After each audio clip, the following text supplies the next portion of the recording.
قال الله تبارك وتعالى في كلامه المجيد: أعوذ بالله من الشيطان الرجيم. بسم الله الرحمن الرحيم. ولقد آتينا موسى 9 آيات بينات فاسأل بني إسرائيل إذ جاءهم فقال له فرعون إني لأظنك يا موسى مسحورا قال لقد علمت ما أنزل هؤلاء إلا رب السماوات والأرض بصائر وإني لأظنك يا فرعون مثبورا فأراد أن يستفزهم من الأرض فأغرقناه ومن معه جميعا وقلنا من بعده لبني إسرائيل اسكنوا الأرض فإذا جاء وعد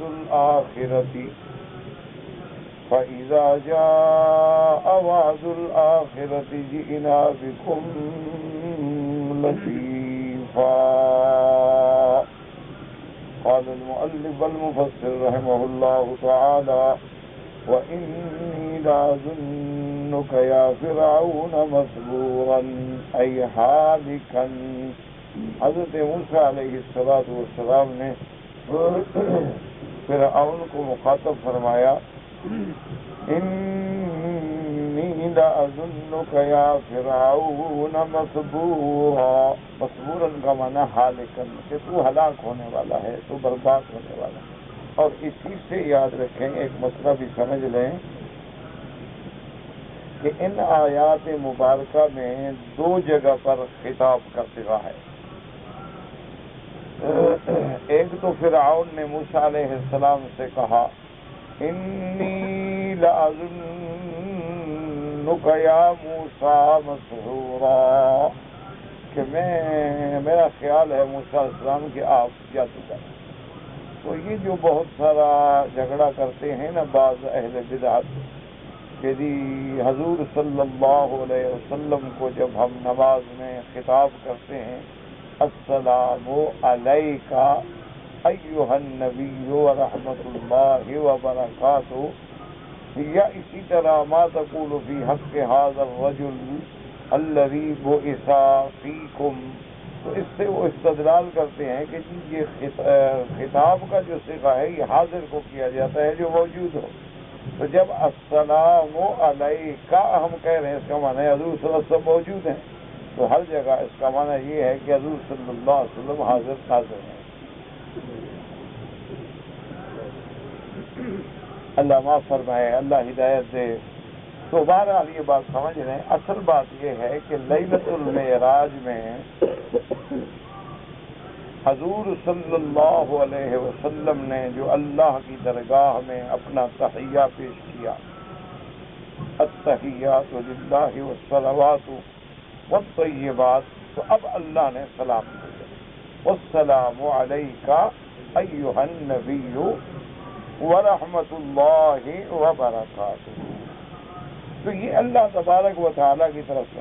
اب ہم جو نماز میں پڑھتے ہیں ہم اس کو نقل کرتے ہیں تاکہ وہی الفاظ بے عین ہی، اس میں کوئی ضمیر کا کوئی رد بدل نہ ہو، جو اللہ نے فرمایا بے عین ہی نقل کیے جائیں. اب دیکھیں کہ جیسے اب ہم قرآن پڑھیں گے تو ہم یہی کہیں گے نا: انی لأظنک یا موسیٰ. تو موسیٰ علیہ السلام تو موجود نہیں ہے، لیکن ہم اسی طرح پڑھیں گے جیسے قرآن پاک میں وہ لفظ موجود ہے. اچھا، اب کوئی کہے کہ چلو جی موسیٰ علیہ السلام بھی حاضر ناظر، وہ بھی تو نبی ہیں نا، تو پھر آگے فرعون کے بارے میں کیا کہو کہ موسیٰ علیہ السلام نے فرعون کو کہا کہ انی لأظنک یا فرعون مسحورا، تو وہ بھی خطاب ہے. تو اب ہم فرعون کو تھوڑا خطاب کر رہے ہیں یا فرعون حاضر ہے؟ جو اللہ نے قرآن میں الفاظ اتارے ہیں ہم اس کو بعین ہی نقل کر کے پڑھ رہے ہیں. تو اس لیے وہ صلاۃ و سلام بھی ہم بطور نقل پڑھتے ہیں نماز میں، کہ جو اللہ نے فرمایا اسی کو دہرایا جاتا ہے. اس کا معنی یہ نہیں ہوتا کہ خطاب ہے اور حضور ہر نماز میں موجود ہیں، یہ حضور صلی اللہ علیہ وسلم ہر جگہ موجود ہیں، بلکہ یاد رکھیں کہ علماء احناف میں سے بڑی بڑی کتابوں میں اگر آپ دیکھیں گے، جیسے مثلا بحر الرائق ہے، بدائع ثنائے ہے، اسی طرح اور دیگر علماء فتح القدیر ہے، اور سب نے متفق علیہ یہ مسئلہ رکھا ہے کہ من یعتقد ان محمد صلی اللہ علیہ وسلم حاضر و ناظر فی کل مکان و زمان فقد کفر، کہ وہ بندہ کافر ہو جاتا ہے۔ حتیٰ کہ فقہاء یا احناف نے مثال دی ہے کہ ایک آدمی کسی عورت سے نکاح کرے اور وہ کہے کہ میرا گواہ اللہ ہے اور اللہ کا رسول ہے، تو کافر ہو گیا، کیونکہ اس نے اللہ کے ساتھ حضور کو بھی ہر جگہ حاضر ناظر تسلیم کیا۔ اسی لیے ہمیشہ یاد رکھیں کہ جو قرآن کے الفاظ ہیں ہم ان کو اسی طرح ہی پڑھیں گے، اپنی طرف سے اس میں کوئی رد و بدل نہیں کریں گے۔ اب مسبورہ کا معنی حالکن، کہ تو ہلاک ہونے والا ہے، کہ اتنے دلائل کے بعد، اتنے آیات و بینات کے بعد، بجائے سوچنے اور سمجھنے کے الٹا تو اللہ کے پیغمبروں کو جادوگر کہتا ہے، تیری ہلاکت کا وقت آ گیا۔ وقال ابن عباس ملعونا، مسبورا کا معنی ملعونا، کہ تجھ پہ اللہ کی لعنت ہے، اور لعنت کا معنی ہوتا ہے البعد عن رحمت اللہ، کہ اللہ کی رحمت سے دور ہو گیا۔ تو جب اللہ کی رحمت سے دور ہو گیا تو بس باقی تو پھر کیا ہوا، پھر تو سپاہی و بربادی ہونی ہوگی۔ وقال ايضا هو الزهاق مسبورا نئی مغلوبا، اور بعض علماء نے فرمایا کہ موسیٰ علیہ السلام نے فرمایا کہ تو شکست کھانے والا ہے۔ والحالق كما قال مجاہد يشمل هذا كله، حضرت مجاہد رحمۃ اللہ علیہ فرماتی ہیں کہ لفظ حالق جو ہے سب کو جامع ہے، مغلوب کا معنی بھی ہے، ہلاک ہونے کے معنی میں بھی ہے، اور ملعون ہونے کے معنی میں بھی ہے۔ اذا جار الشیطان فی سن الغی فمن مال میلہ مسبور، جو شیطان کی طرف مائل ہوا اس کے رستے پہ چلا وہ ہلاک ہونے والا ہے۔ ابو مفسر رحمۃ اللہ علیہ فرماتی ہیں لقد علمت ما انزل هؤلاء الا رب السماوات والارض بصائر۔ اب اس کے اندر دو قراتیں ہیں، وقرا بعضهم برفع التاء من قوله علمت، لقد علمت ما انزل، ایک قرات یہ ہے، اور دوسری قرات ہے لقد علمت ما انزل، خطاب ہے۔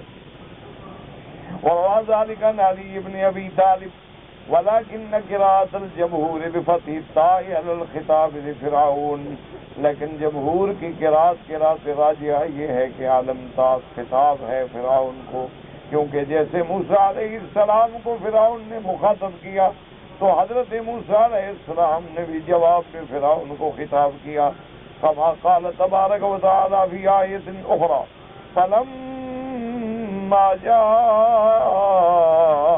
آیاتنا مبصرة قالوا هذا سحر مبین وجحدوا بها واستيقنتها أنفسهم ظلما وعلوا، وهذا كله مما يدل على أن المراد بالتسع الآيات انما هي ما تقدم ذکرہ۔ اب مفسر رحمۃ اللہ علیہ فرماتی ہیں کہ دوسرے مقام پہ جیسے قرآن نے فرمایا کہ جب ان کے پاس میری نشانیاں آئیں کھلی ہوئی تو کہنے لگے یہ جادو ہے اور انکار کیا۔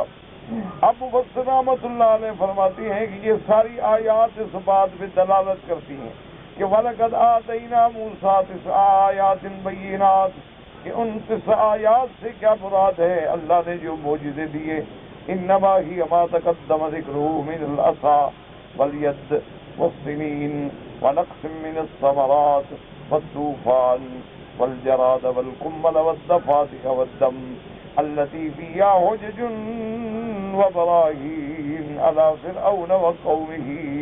اب مفسر رحمۃ اللہ علیہ فرماتی ہیں کہ ان 9 آیات سے مراد حضرت موسیٰ علیہ السلام کو جو اللہ نے عصا کا معجزہ دیا، ید بیضاء کا معجزہ دیا، فرعون کی قوم پہ قحط ٹوٹا، ان کے پھلوں کے اندر کمی واقع ہوئی، طوفان آیا، مکڑی آئی، جوئیں آئیں، مینڈک آئے، خون آیا، یہ ساری چیزیں جو تھیں اس میں حجج و براہین علی فرعون و قومہ، ان کے اندر دلائل ہیں، آیات ہیں قوم فرعون کے لیے کہ سمجھ جاؤ، توبہ کر کے اللہ تعالیٰ کی طرف رجوع کرو۔ وَخَوَارِقَ وَدَلَائِلَ عَلَىٰ صِدْقِ موسیٰ علیہ السلام، اور ان معجزات میں دلیل ہے صداقت سیدنا موسیٰ علیہ السلام کی، کہ حضرت موسیٰ علیہ السلام اللہ کے رسول ہیں، اللہ کے نبی ہیں۔ ووجود الفاعل المختار الذي ارسلہ، اور اس کے اندر دلیل توحید ہے کہ جس رب نے حضرت موسیٰ کو بھیجا ہے وہ ہر چیز پہ قادر ہیں، قدرت رکھتے ہیں، اللہ تبارک و تعالیٰ جو چاہیں۔ وَلَيْسَ الْمُرَادُ مِنْهَا كَمَا وَرَدَ فِي هَذَا الْحَدِيثِ فَإِنَّ هَذِهِ الْوَصَايَا لَيْسَ فِيهَا حُجَّةٌ عَلَىٰ فِرْعَوْنَ وَقَوْمِهِ۔ اب مفسر رحمۃ اللہ علیہ فرماتی ہیں کہ اس آیات سے مراد وہ نہیں جو اس حدیث میں ہم نے ذکر کیا ہے، کیونکہ یہ وصایا ہیں، یہ نصائح ہیں، یہ احکام ہیں، اس میں فرعون یا اس کی قوم کے لیے کوئی دلیل نہیں۔ بھائیو مناسبۃ بین ھذا و بین اقامۃ البراہین علی فرعون، اور ان احکامات میں کہ شرک نہ کرو، چوری نہ کرو، زنا نہ کرو، تو اس میں کون سی پھر نشانیاں نہیں بنتی فرعون پر؟ وما جاء هذا الوهم الا من قبل عبد الله بن سلمة فإن له بعد ما ينكر والله اعلم۔ اب مفسر رحمۃ اللہ علیہ فرماتے ہیں کہ اس میں جو راوی عبداللہ ابن سلمہ ہیں ان کی وجہ سے یہ چیز پیدا ہوئی ہے کہ انہوں نے وہ نصائح عشرہ جو تھے ان کو 9 آیات کے مقابلے پہ ذکر کر دیا۔ وَلَعَلَّذَيْنَ كَالْيَهُودِيَّيْنِ إِنَّمَا سَأَلَا عَنِ الْعَشْرِ الْكَلِمَاتِ فَاشْتَبَهَ عَلَى الرَّاوِي بِالتِّسْعِ الْآيَاتِ فَحَصَلَ وَهُمْ فِي ذَلِكَ وَاللَّهُ تَعَالَىٰ أَعْلَمُ۔ اب مفسر فرماتا ہے کہ ان 2 یہودیوں نے حضور صلی اللہ علیہ وسلم سے جو سوال کیا تھا وہ 9 آیات کے بارے میں نہیں کہ بلکہ 10 الکلمات کے بارے میں تھا، تو راوی اشتباہ میں آ گئے، 10 الکلمات کو 9 آیات کہہ بیٹھے، ورنہ 10 نصائح الگ ہیں اور 9 آیات جو ہیں الگ ہیں۔ جیسے کل بھی کوئی آدمی میرے خیال میں طلبہ میں سے تھا، کوئی طواف میں پوچھ رہا تھا تو کہ وہ جی شعبت شاک کا کیا معنی؟ اللہ کے بندے تم جب خود کتاب کو نہیں دیکھو گے تو پھر ایسے سوال پیدا ہو، اور پھر طالب العلم کو تو اندازہ ہوتا ہے کہ بھی میں آرام سے طواف کے بعد پوچھ لوں، جب واپس آئیں گے آرام سے بیٹھ کے پوچھ لیں۔ اگر تم کتاب دیکھ لیتے تو تمہیں پوچھنے کی ضرورت ہی نہ پڑے۔ دیکھو یہاں 2 لفظ ہیں، وَلَا تَقْذِفُوا مُحْصَنَةً أَوْ قَالَ لَا تَفِرُّوا مِنَ الضَّعْفِ، کہ حضور نے فرمایا کہ محسنہ عورت کو تہمت نہ لگاؤ، یا میدان جنگ میں پیٹھ دے کے پشت دے کے نہ بھاگو۔ شعبۃ والشاک، یعنی شعبہ کو شک ہے کہ یہ کلمہ کہا یا یہ کلمہ کہا، کیونکہ او جو ہے شک کے لیے آیا ہے، اس لیے یہاں شعبہ کو سننے والے کو شک ہے کہ حضور نے لا تقذفوا محسنہ فرمایا ہے یا لا تفروا من الضعف فرمایا ہے۔ تو اگر آپ کتاب دیکھا کریں انشاءاللہ تو آسانی ہو جائے گی آپ کو سمجھنے۔ وَقَوْلُهُ فَأَرَادَ أَن يَسْتَفِزَّهُم مِّنَ الْأَرْضِ أَن يُخْرِجَهُم مِّنْهَا وَيُزِيلَهُم مَّنْهَا۔ اب اللہ پاک نے فرمایا کہ اس نے ارادہ یہ کیا تھا کہ میں ان کو زمین سے، ابشار سے، ملک سے نکال دوں، لیکن نتیجہ کیا نکلا؟ فَأَغْرَقْنَاهُ وَمَن مَّعَهُ جَمِيعًا۔ جب اللہ کا عذاب آیا تو فرعون اور اس کا پورا لشکر، اللہ فرماتی ہیں پھر ہم نے ان سب کو غرق کر دیا دریائے نیل میں۔ وَقُلْنَا مِن بَعْدِهِ لِبَنِي إِسْرَائِيلَ اسْكُنُوا الْأَرْضَ، وہ تو بنو اسرائیل کو نکالنا چاہتا تھا لیکن اللہ نے ان کو تو ضعیفوں کی مدد کی، اور اللہ نے فرعون اور اس کی قوت کو ہمیشہ کے لیے غرق کر کے عبرت بنا دیا، تاکہ قیامت تک آنے والے فرعون جو ہیں وہ سبق حاصل کریں کہ ایسے ہوتا ہے، تم ظلم کرو جتنا مرضی آئے کرو، لیکن جب اللہ کا فیصلہ آئے گا تو تمہارا ظلم، تمہاری قوت، تمہاری طاقت جو ہے وہ سب مٹ جائے گی۔ وفی هذا بشارة لمحمد صلی اللہ علیہ وسلم بفتح مکہ مع ان السورة مکیۃ نزلت قبل الہجرة وكذلك وقع فإن أهل مكة هموا بإخراج الرسول منها كما قال تبارك وتعالى ابو فصل رحمۃ اللہ علیہ فرماتے ہیں کہ اس واقعے میں فرعون کے اس ظلم اور موسیٰ علیہ السلام کے اس مقابلے میں واقعات میں میرے آقا کے لیے بشارت ہے حضرت محمد مصطفیٰ کے لیے کہ میرا محبوب جیسے فرعون بنو اسرائیل اور موسیٰ علیہ السلام کو نکالنا چاہتے تھے، ہم نے ان کو غرق کر، مکے والے بھی آپ کو نکالنا چاہتے ہیں، ہم آپ کو کامیاب کر کے لوٹائیں گے اور یہ خود نکل جائیں گے۔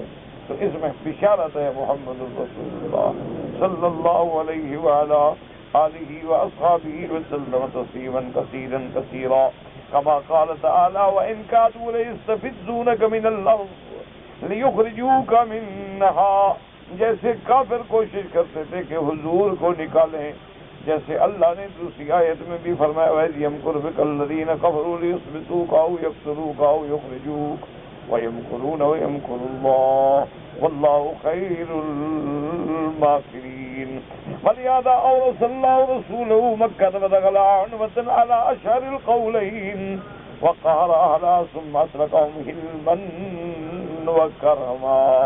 اللہ تبارک و تعالی نے حضور پاک صلی اللہ علیہ وسلم کو مکے کی وراثت، مکے کی عزت، مکے کی حکومت عطا فرمائی، اور حضور کو جب ہجرت کرنی پڑی تو آپ حضرت صدیق کو لے کے خفیہ ہجرت کر رہے تھے، لیکن اب آپ پوری قوت کے ساتھ داخل ہوئے اور اللہ پاک نے آپ کو غلبہ دیا کہ آپ نے مکہ کے سارے کفار و قریش کو گرفتار کیا، مکہ فتح فرمایا۔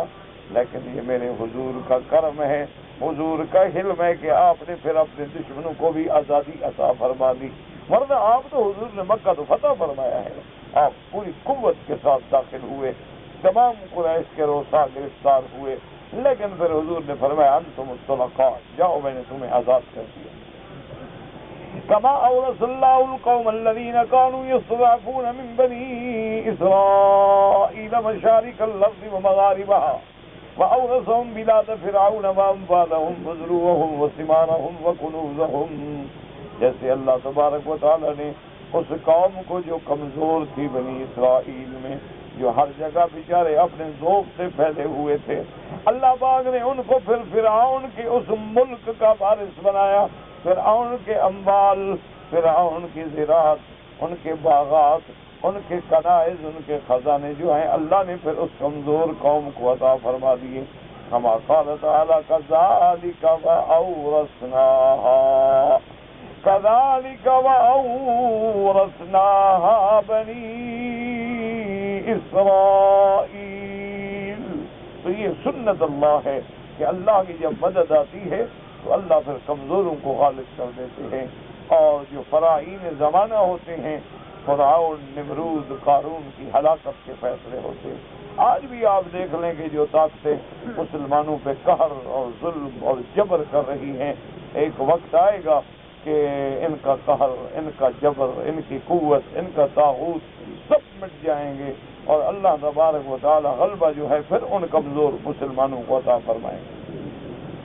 وَقُلْنَا مِن بَعْدِهِ لِبَنِي إِسْرَائِيلَ اسْكُنُوا الْأَرْضَ فَإِذَا جَاءَ وَعْدُ الْآخِرَةِ جِئْنَا بِكُمْ لَفِيفًا أَيْ جَمِيعَكُمْ أَنْتُمْ وَعَدُوَّكُمْ۔ اب اللہ پاک نے فرمایا اس کے بعد کہ اے بنی اسرائیل اب رہو تم اس ملک میں، پھر جب وعدہ آئے گا قیامت کا، لفیفن کا معنی جمیعن، پھر تمہیں بھی اور تمہارے دشمنوں کو سب کو اکٹھا کر کے میدان حشر میں لائیں گے۔ لفیفہ لفظ سے ہوتا ہے، معنی ہے کہ جمیعن تم دونوں کو، تمہیں بھی تمہارے دشمن کو، اس لیے فرمایا جئنا بکم لفیفا جمیعا جمیعکم انتم وعدوکم، تمہیں بھی اور تمہارے دشمنوں کو بھی پھر قیامت میں میدان محشر میں حاضر ہونا ہے۔ قال ابن عباس ومجاہد وقتادہ والضحاک لفیفا معنی ہے جمیعا وبالحق انزلناه وبالحق نزل وما ارسلناك الا مبشرا ونذيرا وقرآنا فرقناه لتقرأه على الناس على مكث ونزلناه تنزيلا۔ اب اللہ پاک خبر دیتی ہیں وَبِالْحَقِّ أَنزَلْنَاهُ وَبِالْحَقِّ نَزَلَ، کہ اللہ نے فرمایا کہ ہم نے جو قرآن اتارا ہے آپ پر یہ حق کے ساتھ اتارا ہے، یہ متضمن ہے حق کو، اس کا کلام بھی حق، احکام بھی حق، فراوین بھی حق، اوامر بھی حق، معروف منکر سب جو احکام ہیں وہ قرآن کے حق ہیں۔ وما ارسلناک الا مبشرا ونذیرا، اور میرے مدنی محمد مصطفیٰ صلی اللہ علیہ وسلم نہیں بھیجا ہم نے آپ کو مگر بشارت دینے والا اور ڈرانے والا۔ کیا مانا؟ جو ایمان لے آئے ان کو آپ خوشخبری دیں، اور جو کافر ہیں ان کو آپ اللہ کے عذاب سے ڈرائیں۔ وَقُرْآنًا فَرَقْنَاهُ، اور قرآن جو ہم نے آپ پر اتارا تھوڑا تھوڑا کر کے تقسیم کر کے، لِتَقْرَأَهُ عَلَى النَّاسِ عَلَى مُكْثٍ، تاکہ آپ لوگوں پر قرآن کو آرام آرام سے پڑھیں۔ مکس کا معنی ہوتا ہے آرام، محل ٹھہر ٹھہر۔ وَنَزَّلْنَاهُ تَنزِيلًا، اسی لیے ہم نے قرآن کو اتارا سورت سورت، آیت آیت، نجم نجم کر کے، تاکہ آپ پڑھاتے رہیں، آپ خوشخبری بھی دیتے رہیں، اور آپ کافروں کو بھی اللہ کے عذاب سے ڈراتے رہیں۔ تو یاد رکھیں کہ اللہ کا قرآن جو ہے سب سے پہلے اللہ نے اس کو لوح محفوظ میں رکھا ہے، جیسے کہ قرآن میں موجود بل هو قرآن مجید فی لوح محفوظ، اللہ نے لوح محفوظ میں قرآن پاک کو رکھا۔ پھر لوح محفوظ میں سے اللہ نے سارا قرآن جو ہے وہ بیت العزت آسمان دنیا میں ایک مقام ہے وہاں اتارا۔ وہاں اتارنے کا کیا مطلب کہ جبریل علیہ السلام لوح محفوظ سے دیکھ کے پڑھتے گئے اور فرشتے نقل کرتے گئے۔ اسی کو قرآن نے دوسری جگہ ذکر فرمایا بِأَيْدِي سَفَرَةٍ کِرَامٍ بَرَرَةٍ، کہ وہ جو ہیں ان فرشتوں کے ہاتھ میں ہے، کاتب و سفر، سفر سے جو کاتب ہیں فرشتے لکھنے والے اور تقوی والے پرہیزگاری والے، انہوں نے نقل کیا اور بیت العزت میں محفوظ ہو گیا۔ پھر بیت العزت سے 23 سال میں اللہ نے جبریل علیہ السلام کے ذریعے حضور صلی اللہ علیہ وسلم پہ قرآن اتارا۔ کبھی سورت اتری، کبھی آدھی سورت اتری، کبھی ایک رکوع اترا، کبھی 5 آیات اترے۔ تو اس میں حکمت تھی کہ تھوڑا تھوڑا یاد بھی ہوتا جائے، عمل بھی ہوتا جائے، اور حضور صلی اللہ علیہ وسلم اپنی امت کو پڑھاتے بھی جائیں، سمجھاتے بھی جائیں، تعلیم بھی دیتے جائیں، حفظ بھی کراتے جائیں، اور عمل کا نمونہ بھی بناتے جائیں۔ اسی لیے بعض صحابہ کہتے ہیں کہ ہم نے 2.5 سال میں سورۃ البقرہ پڑھی ہے۔ تو اب صحابہ تو عرب تھے، ان کے لیے سورۃ البقرہ پڑھنا تو مشکل نہیں تھا۔ معنی یہ ہے کہ 10 آیتیں پڑھتے، ان پہ عمل کرتے، ان کو سمجھتے، پھر آگے پڑھتے۔ ہماری طرح نہیں تھا کہ بس پڑھ رہے ہیں لیکن عمل ایک آیت پر بھی نہیں۔ قرآن شریف کی منزل بعض لوگ بڑی پابندی سے پڑھتے ہیں لیکن عمل نہیں کرتے، بعض بڑی پابندی سے قرآن کا مطالعہ کرتے ہیں لیکن قرآن کے احکام پہ عمل نہیں کرتے۔ یہی ہم میں اور ان میں فرق ہے کہ وہ معزز سے زمانے میں مسلمہ ہو کر، اور ہم خوار ہیں آج سارے کے قرآن ہو کر۔ ہم قرآن کو پڑھتے ہیں بس ثواب ہوگا، قرآن کو پڑھتے ہیں برکت ہوگی، قرآن کو پڑھتے ہیں کہ جی ہمارے گھر میں رزق بڑھ جائے گا، برکتیں آئے گی، پیسہ ملے گا، جن بھوت داخل نہیں ہوں گے۔ ورنہ اس لیے قرآن نہیں پڑھتے کہ قرآن کہتا کیا ہے، قرآن کس لیے اترا ہے، قرآن کے احکام کیا ہیں، قرآن کے اوامر کیا ہیں، کن چیزوں کا قرآن حکم دیتا ہے اور کن چیزوں سے اللہ کا قرآن منع کرتا ہے۔ قرآن تو ہم پہ حکومت کرنے آیا ہے، یہ اس لیے تو نہیں آیا کہ ہم تعویذ لکھتے رہیں اور لوگوں کو قسمیں اٹھاتے رہیں۔ اس لیے اللہ پاک نے فرمایا یخبر تعالی مخبرا، اب اللہ خبر دیتے ہیں ان کتابہ العزیز، عزت والی غلبے والی کتاب، وہ کون سی؟ وہو القرآن المجید انہ بالحق نزل، بالحق نزل کیا معنی؟ متضمنا بالحق، کہ قرآن میں جو کچھ ہے وہ حق ہے۔ جیسے اللہ پاک نے دوسری آیت میں فرمایا لیکن اللہ یشہد بما انزل الیک انزلہ بعلمہ والملائکۃ یشہدون، ای متضمنا علم اللہ الذی اراد ان یطلعکم علیہ من احکامہ وامرہ ونہیہ۔ اللہ نے فرمایا کہ اللہ پاک گواہی دیتے ہیں جو اللہ نے آپ کی طرف قرآن اتارا ہے، اور ملائکہ بھی گواہی دیتے ہیں کہ حضور صلی اللہ علیہ وسلم کو جو خبر دی گئی، احکام دیے گئے، اوامر دیے گئے، نواہی دیے گئے، وبالحق نزل، اور میرا مدنی یہاں پر حق کے ساتھ اترا ہے، یعنی محفوظ بھی اترا ہے کہ کوئی قرآن میں نعوذ باللہ ایک حرف بڑھا دے یا ایک حرف گھٹا دے، نہ اللہ نے فرشتے کے ذریعے اتارا اور پہرے میں اتارا. وَنَزَلَ إِلَيْكَ يَا مُحَمَّدُ مَحْفُوظًا مَحْرُوسًا لَمْ يَشْبَ بِغَيْرِهِ وَلَا زِيدَ فِيهِ وَلَا نُقْصَ مِنْهُ بَلْ وَصَلَ إِلَيْكَ بِالْحَقِّ. میرا محبوب ہم نے جو قرآن آپ پہ اتارا ہے وہ محفوظ محروس حراست کے ساتھ، اس میں کسی غیر کا کوئی لفظ نہیں ہے، نہ اس میں کوئی زیادتی کر سکتا ہے نہ نقصان کر سکتا ہے. اللہ کا قرآن جیسے عرض سے اترا لوح محفوظ میں سمائے دنیا میں حضور کے دل پہ بالکل اس کا ایک ایک لفظ جو ہے محفوظ ہے، اور اس کی حفاظت کا ذمہ دار اللہ ہے. اِنَّا نَحْنُ نَزَّلْنَا الذِّكْرَ وَإِنَّا لَهُ لَحَافِظُونَ. اب آپ دیکھیں 1400 سال گزر گئے، لیکن الحمدللہ ثم الحمدللہ آج بھی قرآن کا ایک ایک لفظ محفوظ ہے. یہ صرف قرآن کی شان ہے کہ غیر محرف ولا مبدل، جس میں کوئی تحریف نہیں چل سکی، لاکھوں دشمنوں نے کی، اور کوئی تبدیلی نہیں ہو سکی، ولا زید فیہ ولا نقص منہ، نہ کوئی حرف بڑھایا جا سکا نہ کوئی حرف گھٹایا جا سکا. یاد رکھیں یہ کبھی کبھی جو اختلاف ہوتا ہے نا الفاظ نہیں، یہ قرات کا اختلاف ہوتا ہے. جیسے ابھی آپ نے پڑھا ہے کہ لقد علمت یا لقد علمت، تو یہ قرات کا اختلاف ہے، یعنی نعوذ باللہ کے قرآن میں اختلاف. جیسے بعض قرآن پڑھتے ہیں قال اركبوا فيها بسم الله مجريها، بعض پڑھتے ہیں مجریها، تو یہ قرات کا اختلاف ہے. انزل القرآن والا 7 احرف، 7 قراتیں ہیں اللہ کے قرآن میں، اس لیے یہ اختلاف نہیں ہوتا ہے. اس کو اختلاف کہنا جو ہے وہ جہالت. اس لیے اللہ فرماتے ہیں کہ بالکل آپ کے پاس صحیح پہنچا. وَإِنَّهُ نَزَلَ بِهِ شَدِيدُ الْقَوِيُّ الْأَمِينُ الْمَكِينُ الْمُطَاعُ فِي الْمَلَإِ الْأَعْلَىٰ. یہ قرآن آپ کے ساتھ لے کے جو اترا ہے وہ کون ہے؟ وہ جبریل ہے.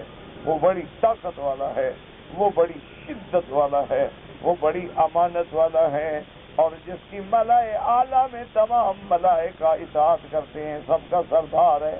اس لیے اللہ پاک نے فرمایا دوسرے مقام پہ نزل بہ الروح الامین علی قلبک لتکون من المنذرین. اللہ نے فرمایا یہ جبریل امین لے کے اترا ہے اللہ کا قرآن. اور جبریل امین کون ہے؟ اللہ اکبر، جس کو اللہ نے الروح کا لقب عطا فرمایا ہے، اور جس کو اللہ تبارک و تعالی نے فرمایا کہ اس کی قوت ایسی ہے، اس کی شدت ایسی ہے، تو وہ جب قرآن لے کے اترا تو اس میں کون زیادتی کر سکتا ہے. وَقَوْلُهُ وَمَا أَرْسَلْنَاكَ إِلَّا مُبَشِّرًا وَنَذِيرًا. مَا أَرْسَلْنَاكَ يَا مُحَمَّدْ، میرے محبوب آپ کو جو ہم نے بھیجا ہے، إِلَّا مُبَشِّرًا وَنَذِيرًا، کیا بنا؟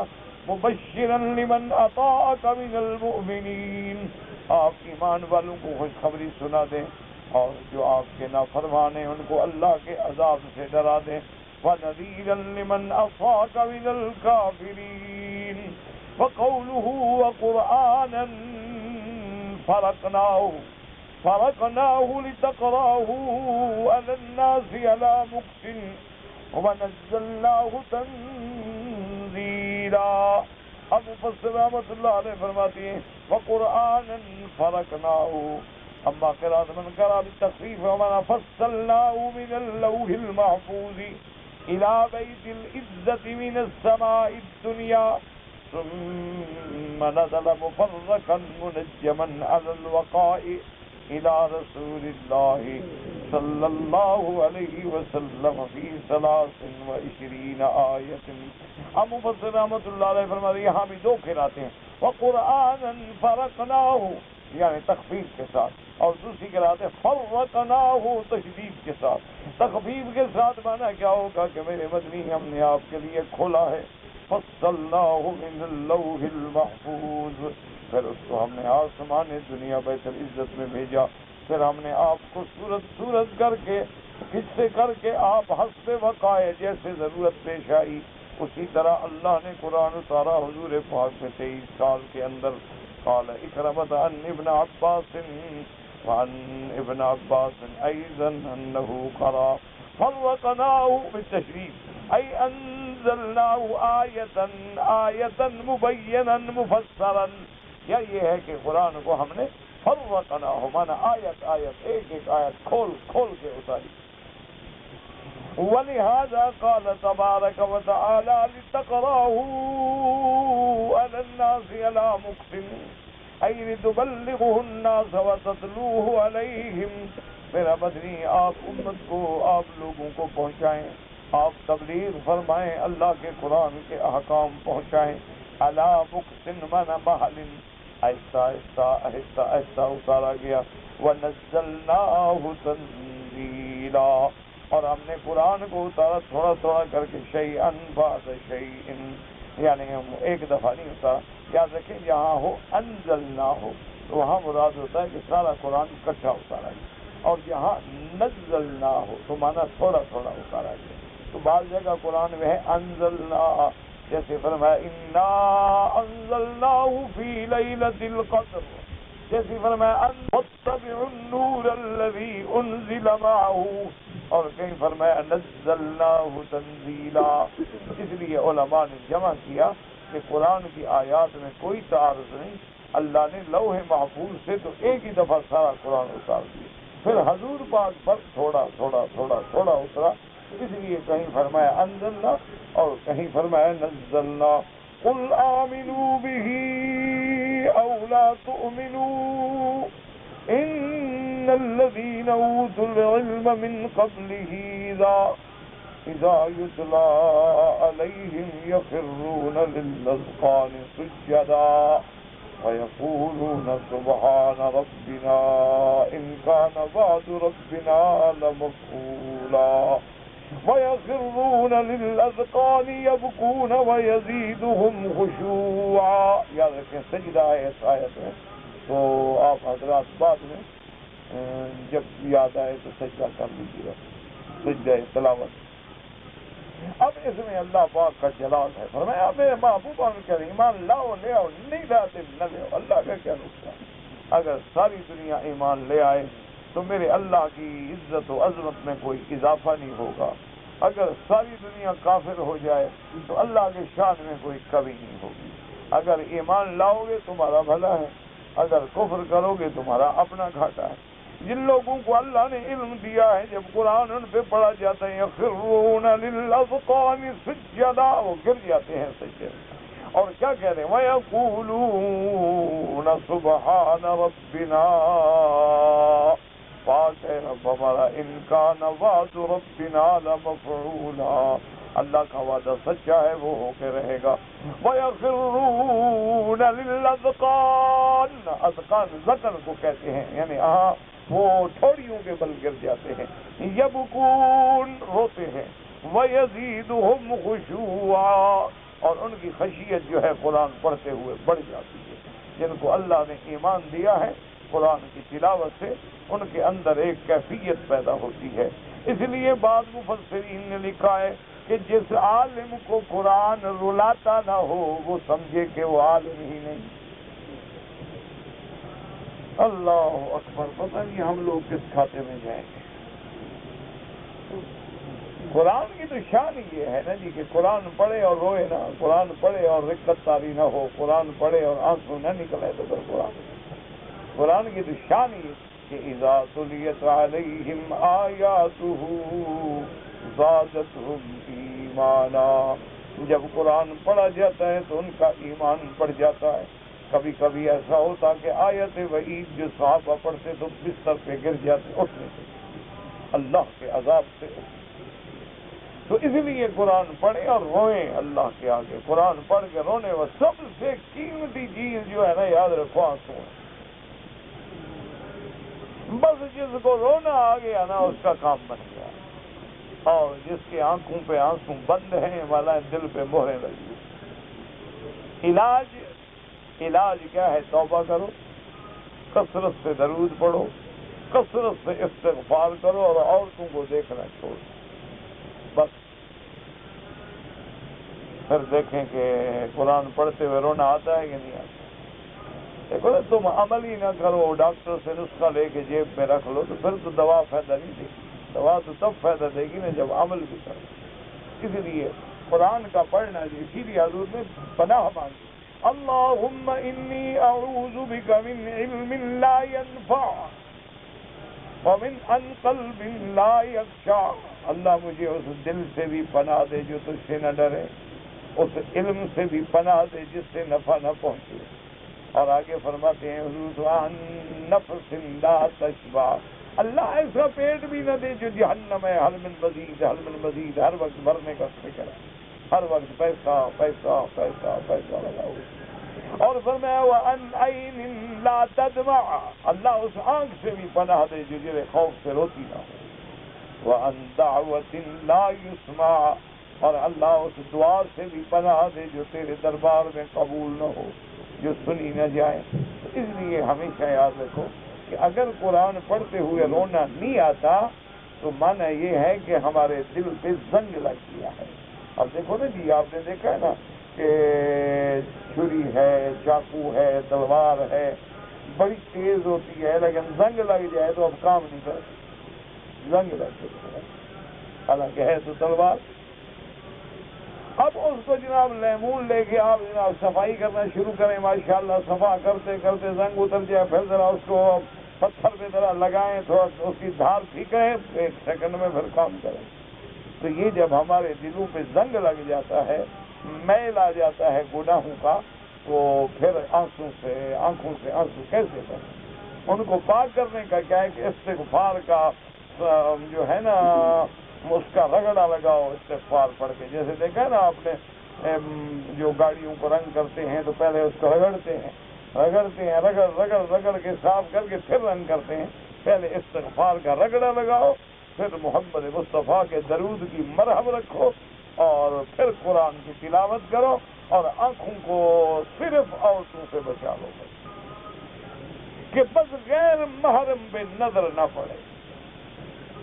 اگر اتفاق آ گیا آنکھیں جھک جائیں. یا اللہ یہ تیرے مہمان ہیں, تیرے کعبے میں آئی ہے, تیرے گھر میں آئی ہے, ایک تو غیر عورت کو دیکھنا نہ جائے, اور پھر جو تیرے مہمان بن گیا ہے تو اللہ کے مہمان کو چھیڑنا, تو انجام کیا ہوگا؟ کوئی تیرے مہمان کو چھیڑے تو کہتا ہے یار میں مر جاؤں گا, مہمان کی بےعزتی برداشت نہیں.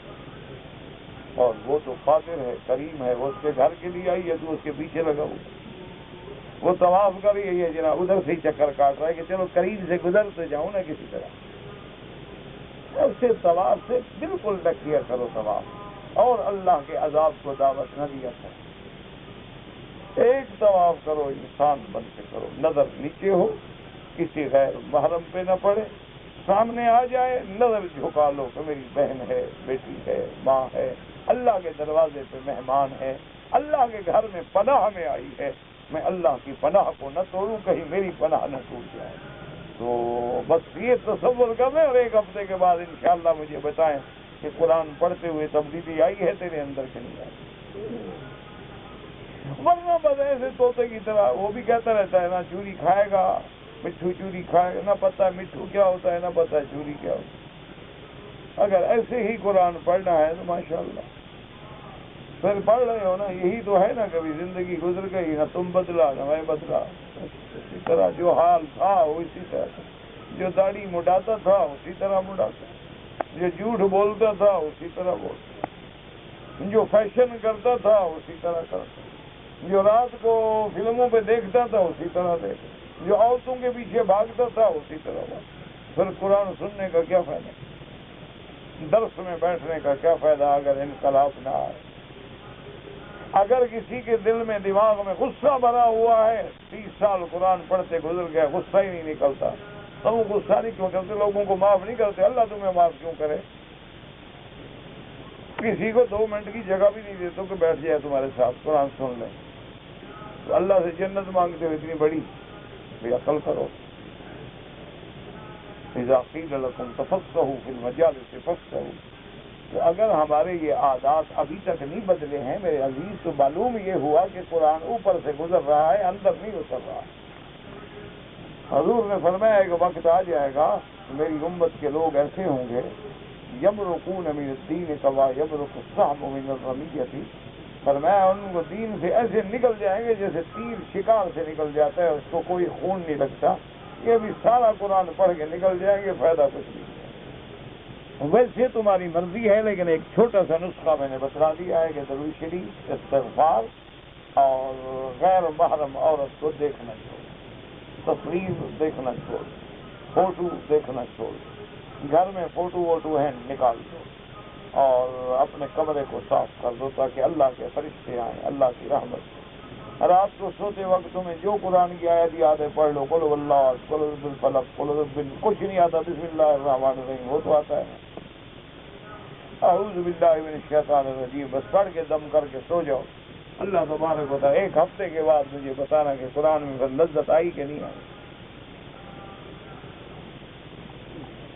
قول تعالیٰ لنبیہ محمد صلی اللہ علیہ وسلم، اللہ نے اپنے نبی پاک کو حکم دیا، قل یا محمد صلی اللہ علیہ وسلم لہؤلاء الکافرین بما جئتہم بہ من ھذا القرآن العظیم۔ اللہ نے فرمایا کہ میرے محبوب ان کافروں کو جو قرآن کے سے کافر ہیں، منکر ہیں، جو آپ قرآن لین کو کہیں آمنوا به او لا تؤمنوا، اے سواء آمنتم به ام لا، ایمان لاؤ یا نہ لاؤ تمہارا اپنا مسئلہ ہے۔ فهو حق في نفسه انزله الله ونبأ بذكره في سالف الازمان في كتبه المنزلة، یہ اللہ تبارک و تعالیٰ کی اتاری ہوئی کتاب ہے، اور اللہ تبارک و تعالیٰ نے جو سابقہ کتابیں گزری ہیں ان میں بھی قرآن کا اپنے نبی محمد مصطفیٰ کا ذکر کیا۔ وَلِهَذَا قَالَ إِنَّ الَّذِينَ أُوتُوا الْعِلْمَ مِن قَبْلِهِ أَيْ مِن صَالِحِ أَهْلِ الْكِتَابِ الَّذِينَ تَمَسَّكُوا بِكِتَابِهِمْ وَيُقِيمُونَهُ وَلَمْ يُبَدِّلُوهُ وَلَا حَرَّفُوهُ، اللہ نے فرمایا میرے محبوب ان اہل کتاب سے جو صحیح معنی میں اہل کتاب ہیں، جنہوں نے اللہ کی کتاب تورات کو بدلا نہیں ہے، تحریف نہیں کی ہے، صحیح معنی میں موسیٰ علیہ السلام بھی ایمان لائے، ان سے پوچھیں کہ کیا ان کتابوں میں قرآن کا ذکر ہے کہ نہیں، میرے مدنی محمد مصطفیٰ کا ذکر ہے کہ نہیں۔ اذا یتلیٰ علیہم ھذا القرآن، یہ قرآن جب ان پہ پڑھا جاتا ہے، یخرون للاذقان سجدا، جب وہ ذکر وہ اسفل الوجہ، وہ اپنے تھوڑیوں پہ گر جاتے ہیں، سجدا للہ عز وجل شکرا علی ما انعم به علیہم، اللہ کے آگے شکر کرتے ہوئے سجدے میں گر جاتے ہیں۔ ان جعلہ ایاہم اہلا ان ادرکوا ھذا الرسول الذی انزل علیہ ھذا الکتاب، اور وہ اس امید میں ہوتے ہیں کہ اللہ پاک ہمیں حضور محمد مصطفیٰ صلی اللہ علیہ وسلم پر ایمان نصیب کرے۔ اور وہ کیا کہتے ہیں، وَلِهَذَا يَقُولُونَ سُبْحَانَ رَبِّنَا تَعْظِيمًا وَتَوْقِيرًا عَلَى قُدْرَتِهِ التَّامَّةِ وَأَنَّهُ لَا يُخْلِفُ الْمِيعَادَ الَّذِي وَعَدَهُمْ عَلَى أَلْسِنَةِ الْأَنْبِيَاءِ الْمُتَقَدِّمِينَ عَنْ بِعْثَةِ مُحَمَّدٍ صلی اللہ علیہ وسلم۔ وہ تعظیم و توقیر میں کہتے ہیں کہ پاک ہے رب ہمارا تیری ذات، اور وہ ذات جو کبھی اپنا وعدہ خلاف نہیں کرتی، اور جس نے وعدہ کیا انبیاء متقدمین کی کتابوں میں بعثت محمد مصطفیٰ صلی اللہ علیہ وسلم کا، ولہذا قال سبحان ربنا ان کان وعد ربنا لمفعولا، ويخرون للاذقان يبكون اي خضوعا للہ عز وجل وایمانا وتصدیقا بکتابہ ورسولہ، وہ اپنی تھوڑیوں پہ گر جاتے ہیں، روتے ہیں اللہ پر ایمان، اللہ کی کتابوں کی تصدیق، اللہ کے رسولوں کی تصدیق، وَيَزِيدُهُمْ خُشُوعًا، ان کا ایمان اور تسلیم جو ہے وہ بڑھ جاتا ہے، جیسے اللہ نے فرمایا كما قال وَالَّذِينَ اهْتَدَوْا زَادَهُمْ هُدًى وَآتَاهُمْ تَقْوَاهُمْ، جو ہدایت طلب کرتے ہیں اللہ ان کو اور ہدایت میں بڑھا دیتے ہیں۔ وَقَوْلُهُ وَيَخِرُّونَ عَطْفُ صِفَّةٍ عَلَى صِفَّةٍ لَا عَطْفَ السُّجُودِ عَلَى السُّجُودِ، وَيَخِرُّونَ، یہ صفت کا عطف جو ہے صفت میں ہے، جیسے شاعر نے کہا إِلَى الْمَلِكِ الْقَوْمِ وَابْنُ الْحَمَامِ وَلَيْسَ الْكَتِيبَةِ فِي الْمُزْدَحَمِينَ۔ اللہ آپ کو بھی اور مجھے بھی صحیح معنی میں قرآن پڑھنے کی، سمجھنے کی اور عمل کرنے کی توفیق عطا فرمائے۔ واللہ اعلم۔ کہتے ہیں کہ ایک آدمی اللہ کے دین کی تبلیغ کے لیے نکلا اور بیچارہ اسی اللہ کے راستے میں فوت ہو گیا۔ اس کے پاس لوگوں کا حق ہے اور کسی کو معلوم نہیں۔ جب معلوم نہیں تم کیا کر سکتے ہو؟ اللہ بس جن کا ہے وہ معاف کر دے بیچارے کو، اور کیا ہے، اور کوئی حل نہیں۔ اگر وہ صاحب جائیداد ہے، ورثہ چھوڑ گیا ہے، تو اس کے وہ ورثاء سے ملیں اور ان کو بتائیں، اور اگر کوئی نہیں تو پھر اس کا حل بہتر یہ ہے کہ اس کو اللہ کے لیے معاف کر دیں، تمہیں اللہ تبارک و تعالیٰ کسی دیگر راستے سے عطا فرمائیں۔ آب زمزم جو ہے اس کا پینا بھی سنت یہ ہے کہ بیٹھ کے پیا جائے، ہر پانی بیٹھ کے پیا جائے، ہر کھانا بیٹھ کے کھایا جائے۔ صرف زمزم میں اتنا گنجائش ہے کہ اگر کوئی کھڑے ہو کے پی لے تو جائز ہے، یہ معنی نہیں ہے کہ زمزم لازم کھڑے ہو کے پیو۔ بعض جاہل جو ہیں جب زمزم دو تو کھڑے ہو جاتے ہیں، تو آؤ ادب کر رہے ہیں زمزم کا، بالکل خلاف سنت ہے۔ زمزم بھی بیٹھ کے پیو، ہر پانی بیٹھ کے پیو، ہر کھانا جو ہے بیٹھ کے کھاؤ۔ اسی لیے تو انگریزوں نے مخالفت کی ہے نا حضور کی سنت کی۔ اب یہ ہوتا ہے کہ سب کھڑے ہوئے کھائیں گے، ہر آدمی نے پلیٹ ہاتھ میں پکڑی ہوئی ہے اور جناب کھڑا ہے اور اونٹ کی طرح کھا رہا ہے۔ بڑے آدمی ہونے کی دلیل ہے، جو آدمی کھڑے ہو کے کھاتا ہو اور کھڑے ہو کے پیشاب کرتا ہو وہ بڑا آدمی ہوتا ہے۔ پیشاب بھی کھڑے کھڑے، کھانا بھی کھڑے، یہ دلیل ہے ماشاءاللہ کہ بڑا۔ انا للہ و انا الیہ راجعون۔ بس دعا کرو اللہ ہدایت دے۔ اچھا، پھر اس کی اور بڑی آدمی ہونے کی دلیل پتہ ہے کیا؟ پیشاب کے بعد جو استنجا نہ کرتا ہوں، یہ معنی یہ ہے کہ بالکل ایلیٹ کلاس کا آدمی ہے، ماڈرن آدمی۔ اور ویسے بھی ان کی پینٹ جو ہے نا وہ پیشاب چوس ہوتی ہے، جیسے سیاہی چوس ہوتے ہیں، وہ اپنے اندر محفوظ رکھتی ہے پیشاب اس کے لیے۔ پتہ نہیں ان بدبختوں کو بدبو بھی نہیں آتی۔ انا للہ و انا الیہ راجعون۔ ویسے آپ نے دیکھا ہوگا نا، اونٹ بھی کھڑے کھڑے پیشاب کرتے ہیں، ساری ٹانگیں خراب ہوتی ہیں، ان کا بھی وہی حال ہوتا ہے، اور سمجھتے ہیں کہ ہم بڑے آدمی ہیں۔ بس اتنا بڑا آدمی وہ ہوتا ہے جس کو اللہ بڑا بنائے، بڑا آدمی اس طرح نہیں بنتا۔ آپ زمزم سے چائے بنا سکتے ہیں؟ ہاں جی بالکل بنا سکتے ہیں، چائے بناؤ، سالن بناؤ، کھانے میں ڈالو۔ جو میں پانی ہے وہ تو علماء نے ایک مسئلہ لکھا ہے، مشکل یہی ہوتی ہے نا، سمجھتے ہیں نہیں اور پھر علماء پہ چڑھ جاتے ہیں۔ انہوں نے کہا کہ جب اللہ نے اب ہمیں اور دوسرا پانی عطا فرمایا ہے تو یہ پانی چونکہ جنت سے افضل ہے تو اس کو ہم ضائع نہ کریں، اس کو پینے کے کام لگائیں، چہرے پہ ڈالیں، سر پہ ڈالیں، سینے پہ ڈالیں، باقی کام جو ہے دوسرے پانی سے نہیں۔ ورنہ تو آخر یہ پانی ہے اور جائز ہے۔ لوگوں کا خیال تھا کہ جی زمزم کو آگ پہ کیسے رکھیں؟ تو تم جو مسلمان ہو، تم آگ جب سینکتے ہو تو تمہارے ہاتھ بھی تو آگ پہ ہوتے ہیں نا، تو سردی میں مر جاؤ لیکن ہاتھ نہ رکھو، حاجی صاحب کو آگ پہ رکھیں۔ یہ دیہاتیوں کے اپنے گھڑے ہوئے مسئلے ہوتے ہیں۔ کہتے تھی کہ والد ناراض ہے، بیٹے نے معافی بھی مانگی لیکن والد معاف نہیں کرتا۔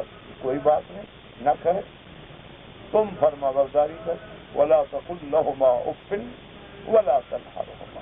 دیکھا نہیں قرآن میں جو موجود ہے، بس قرآن پڑھو تو موجود ہو نا، کہ حضرت ابراہیم علیہ السلام کیا کہہ رہے ہیں؟ یا ابتی یا ابتی یا ابتی یا ابتی۔ باپ کیا کہتے ہیں؟ لَأَرْجُمَنَّكَ، مار دوں گا تمہیں، پتھر مار مار، یا نکل جاؤ میرے گھر سے۔ قال سلام علیک سأستغفر لک ربی انہ کان بی حفیا۔ اچھا ابا جان میں جا رہا ہوں لیکن آپ کے لیے ہمیشہ معافی مانگتا رہوں گا۔ اللہ سے اور معافی مانگتے رہے۔ مغفر لأبی، اللہ میرے ابے کی مغفرت کر، انہ کان من الضالین۔ لیکن جب آزر کفر پہ مر گئے تو اللہ نے معافی مانگنے سے منع کر دیا۔ میرے عزیز، ایک دفعہ تم نے معافی مانگی، باپ نے معافی نہیں دی اور تم اکڑے ہوئے ہو. تمہیں پتا ہے جب تم چھوٹے تھے کتنا رلایا تم نے باپ کو، کتنا تنگ کیا تم نے باپ کو. وہ تو برداشت کرتے رہے نا، ورنہ وہ اسی وقت اٹھا کے باہر پھینک دیتے، جان چھوٹتی، کوئی کوا شوا کھا جاتا، لے جاتا بابا. آج تم مسئلے تو نہ پوچھتے نا، باپ کی معافی کے بھی مسئلے پوچھے جاتے ہیں اللہ کے بندے. تمہارا کام ہے معافی مانگتے رہو، لگے رہو لگے رہو، وہ ناراض ہے ہوتے رہے.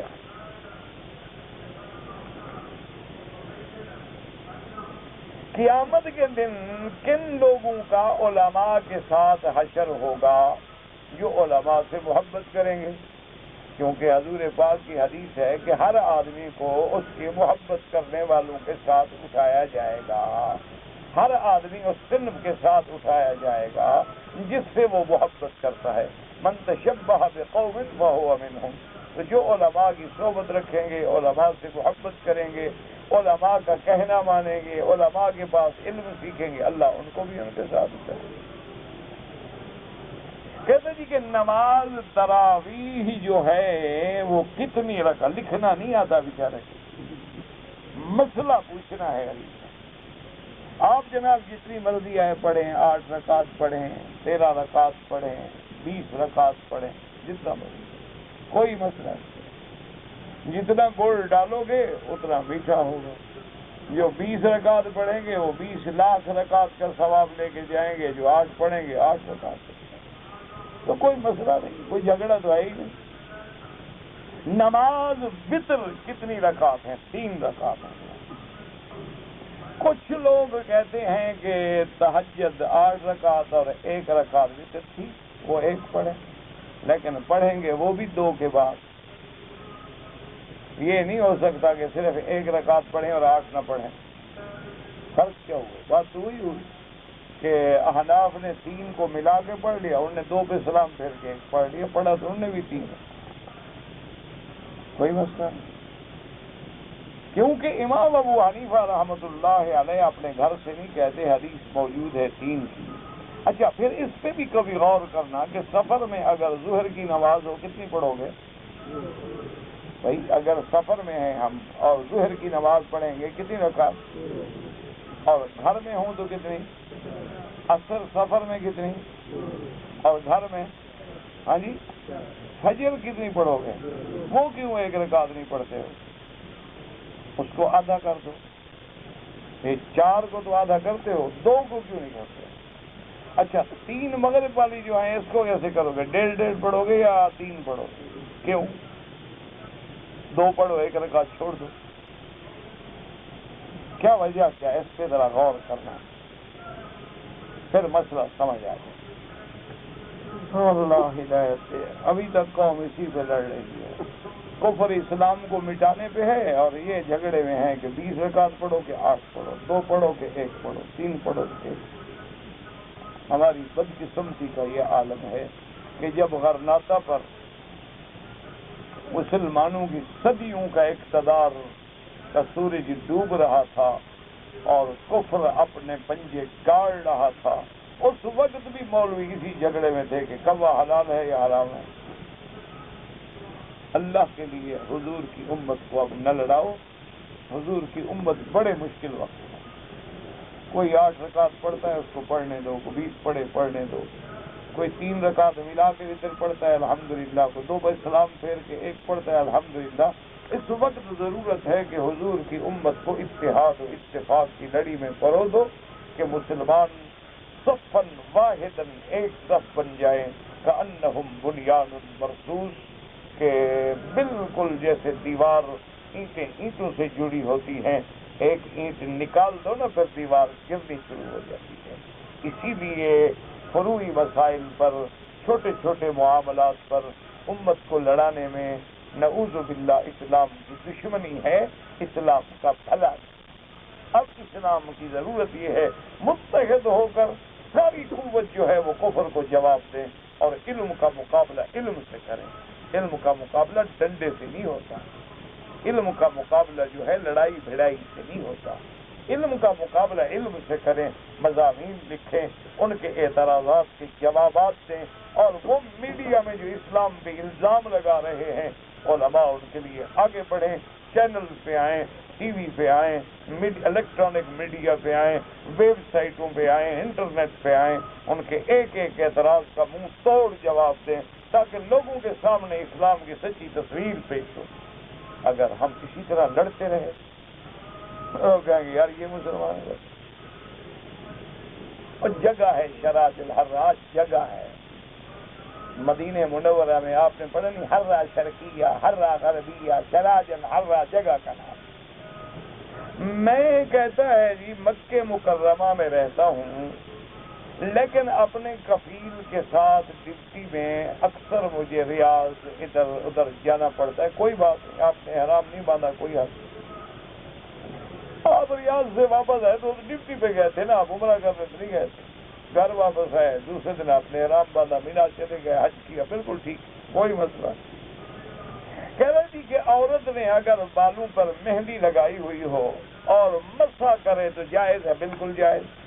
یہ جو مہندی لگائی ہوئی ہے تو وضو نہیں کرتے، یہ وضو جائز ہے تو عورت کا زیادہ قصور ہے۔ اللہ کے بندے، یہ مہندی کا رنگ جو ہوتا ہے نا، یہ کوئی دیوار بالوں پہ نہیں بنتا، یہ گویا بالوں کا ایک جز بن جاتا ہے۔ اب جب ہم دھوئیں گے تو گویا ہم بالوں کو دھو رہے ہیں۔ ایک ہوتا ہے جیسے مثلا نیل پالش ہے تو وہ اوپر ایک تہ بیٹھ جاتی ہے، اور جیسے بعض لوگ ہوتے ہیں نا جو وہ رنگ کا کام کرتے ہیں تو رنگ جم جائے تو اس کی ایک تہ بن جاتی، پانی اندر جاتا نہیں، تو اس کا اتارنا ضروری ہے۔ مہندی ہے یا کوئی اور کلر ہے، کوئی فرق نہیں پڑتا۔ کہتے جی کہ میں سفر میں رہتا ہوں، گاڑی چلاتا ہوں، اگر میں مکمل درود شریف نہ پڑھ سکوں، صرف صلی اللہ علیہ وسلم پڑھوں، جائز ہے، لیکن گاڑی چلاتے ہوئے تمہیں صلی اللہ علیہ وسلم پڑھنے کی تو اجازت مل جاتی ہے، لیکن اللہم صلی اللہ پڑھنے کی کیوں نہیں ملتی؟ یہ میں نے کوئی نئی مصروفیت سنی ہے آپ؟ بھئی گاڑی تم زبان سے چلاتے ہو یا ہاتھ سے؟ گاڑی میں یا تو ٹانگیں استعمال ہوتی ہیں یا ہاتھ، جہاں تک میں جانتا ہوں۔ تمہاری گاڑی زبان سے چلتی ہو تو الگ بات ہے، اگر زبان سے بھی چلتی ہو تو پھر صلی اللہ علیہ وسلم کیسے کہہ لیتے ہو؟ بہرحال کوشش کرو کہ پورا درود پڑھو، نہ پڑھ سکو تو یہ پڑھنا بھی جائز ہے، نہ پڑھنے سے بہتر ہے یہی پڑھا کرو۔ کہتے ہیں جی کہ میرا بھائی مجھ سے بڑا ہے، اس کی شادی ہو گئی ہے، میری شادی نہیں ہوئی، اس کی بیوی کا میرے ساتھ جھگڑا ہوا تو میں نے اس کی بیوی کو مارا۔ اصل میں بھائی کو عقل ہوتا نا، تیری شادی کر دیتا جھگڑا ختم ہو جاتا، اسی لیے تو لڑ رہا ہے نا۔ اب وہ کہے کیا؟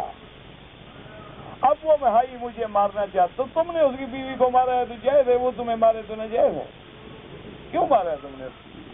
اور یہی وہ وجہ ہے اسلام کہتا ہے کہ دیور گھر میں نہ آئے۔ اگر تم پردہ کرتے بھابھی سے تو سب سارا پردہ ہوتا، نہ جھگڑا ہوتا، نہ لڑائی ہوتی، نہ تم مارتے۔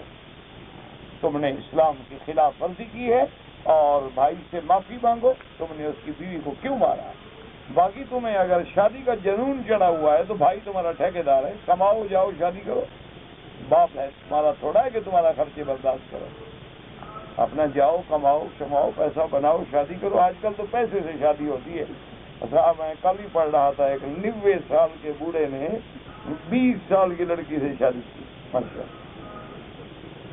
اچھا، پہلے بھی وہ کوئی 11 شادیاں کر چکا ہے، یہ شاید 13ویں شادی تھی، اور تو اس کے بعد کچھ تھا نہیں۔ اس نے کہا کہ اچھا میرے پاس ایک پجیرو گاڑی ہے، وہ بیوی کو لکھ دی، شادی کر کے لے آیا۔ بیوی بھی ماشاءاللہ کوئی حلال کی بنت الحلال تھی، وہ پہلی رات ہی اس کو دودھ میں نشہ پلایا، سارے گھر کا سامان لے کے بھاگ گئے۔ بوڑھوں کی شادی کا تو یہی ہوتا ہے نا، محلے والوں کا بھلا ہوتا ہے، اس کا اپنا تو نہیں ہوتا۔ کہتے ہیں جی کہ آج کل کاشتکاروں کو کپاس کی فصل کے لیے کھاد لینی پڑتی ہے، زرعی ادویات لینے پڑتے ہیں، تو وہ لوگ جو ہیں اگر نقد پہ بیچیں تو 500 اور ادھار پہ بیچیں تو 750 روپے، یہ سود نہیں ہے، یہ جائز ہے۔ یعنی وہ کہتا ہے کہ بابا یہ بوری کی قیمت ہے 500 نقد، ادھار لو تو 750. اب تم نے لی ادھار تو مانا تم نے 750 میں یہ خرید لی ہے، سود تو نہیں ہے، تم نے وہ سودا قبول کر کے وہ چیز لی ہے، تو یہ سود نہیں بنتا. لیکن بہرحال کوشش کریں گے یہ کام بھی نہ کیا کریں. دور سے یا رسول اللہ اگر کہے اور یا حرف ندا ہے، حاضر ناظر سمجھے، عقیدہ رکھے کہ میری آواز ندا حضور پاک نے سن لی ہے، میری فریاد رسی فرمائیں گے، تو کفر ہو جاتا ہے. ندا صرف اللہ کا. اگر ایک آدمی قرآن پڑھتا ہے نماز میں لیکن اتنا آہستہ کہ خود بھی نہیں سنتا تو نہیں. لازمی بات ہے قرآن اتنا تو پڑھے کہ اس کو پتہ لگے میں کیا پڑھ رہا ہوں. وہ تو پھر دل میں خیال کر رہا ہے نا، جب خود نہیں سنتا پڑھ تو نہیں رہا نا. پڑھنے کا معنی ہی یہی ہوتا ہے کہ کم از کم الفاظ کا احساس ہو کہ میں نے کیا پڑھا ہے، ورنہ پڑھنا شمار نہیں ہوگا. جو آدمی ایک دفعہ بیوی کو 3 طلاق دے دے، حنفی مسلک میں تو بابا کو گنجائش ہے نہیں، باقی علماء سے فتویٰ لے کے دیکھو، اللہ تمہارے لیے کو حل پیدا کر دے. ایک مولوی نے ایک لڑکی کا نکاح پڑھایا، اس کا ولی بھی راضی نہیں اور گواہ بھی کوئی نہیں، پھر تو نکاح ہوا ہی نہیں. پھر نکاح نہیں. نکاح کے لیے ضروری ہے ولی بھی راضی ہو، لڑکی بھی راضی ہو. یہ مانا نہیں کہ ولی تو راضی ہو لڑکی راضی نہ ہو، ولی کی ذمہ داری ہے کہ لڑکی رضامندی بھی حاصل کرے.